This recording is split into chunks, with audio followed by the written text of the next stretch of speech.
We're only 48 hours away from the iPhone 15 becoming official, but we got some last minute info before the event, so let's talk about it.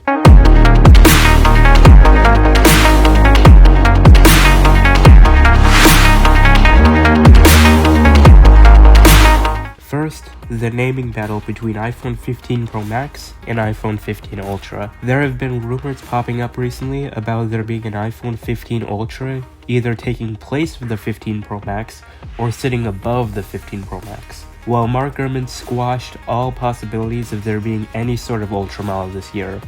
However, Gurman did mention that there could be an iPhone 16 Ultra next year that sits above the 16 Pro and 16 Pro Max. But that's not for certain. But for now, we can end the speculation about there being an iPhone 15 Ultra happening this year, because, well, it isn't. Next, the iPhone 15 Pro looks like it's going to be going on a diet. It looks like it will be getting a lot lighter this year. In fact, this will apparently be the lightest Pro model iPhone since the iPhone XS.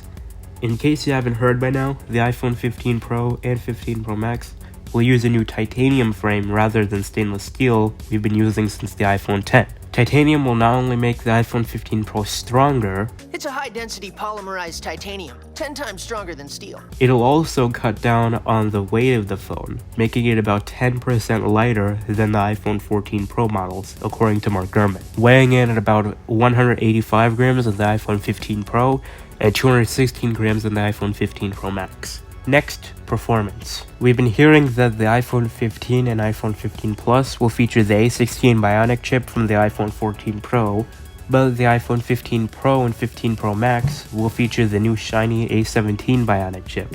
A17 is expected to be the first smartphone chip to feature the new 3nm process technology. This will not only improve performance, it'll also improve on efficiency, allowing for better battery life. This, combined with potentially significantly bigger batteries on all models, we could be seeing some of the best battery life on any flagship smartphone. A17 Bionic will also feature more memory at 8GB now instead of 6GB we've had since the iPhone 12 Pro. This means the iPhone 15 Pro will have as much RAM as the base model M2 chip in the Max. This should also mean that the M3 chip should have more than 8GB of RAM on the base model. All iPhone 15 models should feature the new successor to the U1 chip, dare I say U2. Anyway, U2 will improve on the iPhone's location tracking capabilities, and we've been hearing from Guoming that this new U2 chip will allow the iPhone 15 to integrate better with Apple Vision Pro. In what way exactly? We don't know, but maybe we will soon. Next, cameras. We've been hearing for a while now that the iPhone 15 and 15 Plus will feature the 48-megapixel camera from iPhone 14 Pro. As for the 15 Pro models, the main camera should remain at 48 megapixels, but Mark Gurman says that the ultra-wide and telephoto cameras will go beyond 12 megapixels as well this year. And as we've heard for a while, the iPhone 15 Pro Max will feature a periscope zoom lens to allow for 6x optical zoom, double that of the standard iPhone 15 Pro's 3x optical zoom. Alright, next, let's talk a little bit about Apple Watch.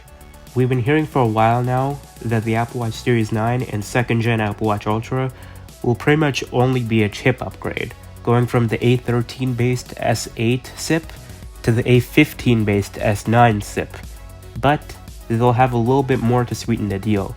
They'll both have the new U2 chip coming to iPhone 15, and they'll also come with Apple's 4th generation optical heart sensor to improve its accuracy. We've also heard that the stainless steel model of the Apple Watch Series 9 will be manufactured entirely differently. Apple will be 3D printing the stainless steel cases for the Series 9 for the first time ever. This will use less material than a CNC manufacturing, and it will cut down on time to make these devices. This will start this year with the stainless steel Series 9 and expand to other products later down the road like the Apple Watch Ultra as early as next year. Next, AirPods. We've heard for a while that new AirPods Pro with a USB-C charging case will be coming at this event. But what about the regular AirPods and AirPods Max?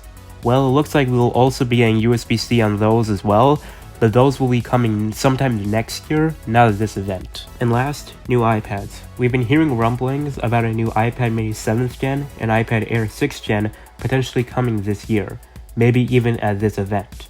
But Mark Gurman now says that there will be no iPads at this event, but it's looking very likely that we'll see a new iPad Air in a press release sometime in October. Maybe we could also see the iPad mini 7th gen in October as well, but that's unknown right now. The new iPad Air should feature the same M2 chip as the iPad Pro, along with Apple Pencil Hover and maybe some new colors and maybe some upgrade connectivity, pricing staying the same at $599. But you may also be wondering about the new Macs with the M3 chip. Well, we've got some bad news. According to Guoming Chi, there will be no new MacBooks with the M3 chip coming this year. However, notice how he said MacBooks. There is still a possibility that we could see a new iMac with the M3 chip coming this year, but that's uncertain right now. But if we do see any new products released after this month, it's very likely they'll only be in a press release, not any sort of October or November event. So, with just under 48 hours to go, the hype for the iPhone 15 Wonderlust event is increasing. I want to thank all the leakers and everyone for an amazing year of iPhone 15 leaks. Now, in 48 hours, we won't need to speculate anymore. We will see everything directly from Apple themselves and see if we were right or wrong.